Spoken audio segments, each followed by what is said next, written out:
there likely is no God.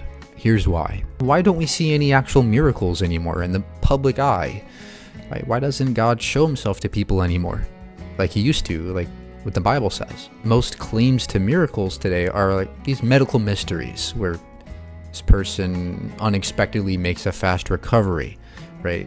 But there's always some kind of explanation. There's always some kind of plausible explanation behind those, and it's all just anecdotal gaps of knowledge that the theist is trying to fill with God.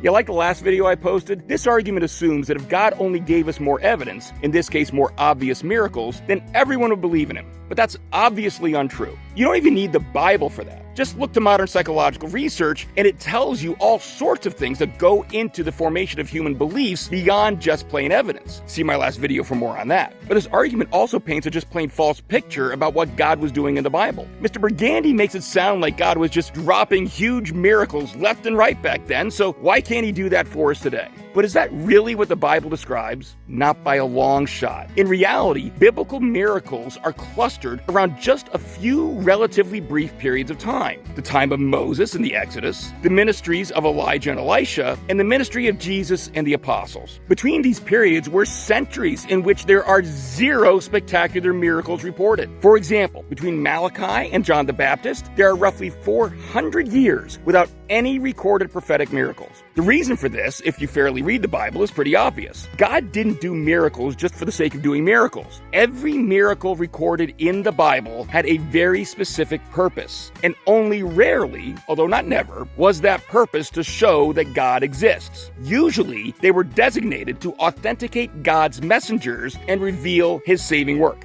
For example, Moses' miracles authenticated God's deliverance of Israel. Elijah's miracles confronted Baal worship. Jesus' miracles authenticated his identity as the Messiah. And the apostles' miracles authenticated the gospel message. They were like a form of divine verification for a message that some person was delivering. But today, God's message is done. He's revealed his entire plan of redemption and even told us what the end times are going to be like. There's nothing left to authenticate. He's already given his divine authentication to every part of the message. You're either going to accept that or you're not. Besides, even when the Bible describes those miracles, you know what else it records? Countless people still not believing even though they saw them. To name just a few the Israelites witnessed, the 10 plagues, the crossing of the Red Sea, manna from heaven, water from the rock, and Mount Sinai. But they still repeatedly fell into unbelief and idolatry. So this idea that if God just did more miracles, everyone would believe is not only naive when it comes to modern science, but it's just downright ill-informed about the biblical record as well. God bless.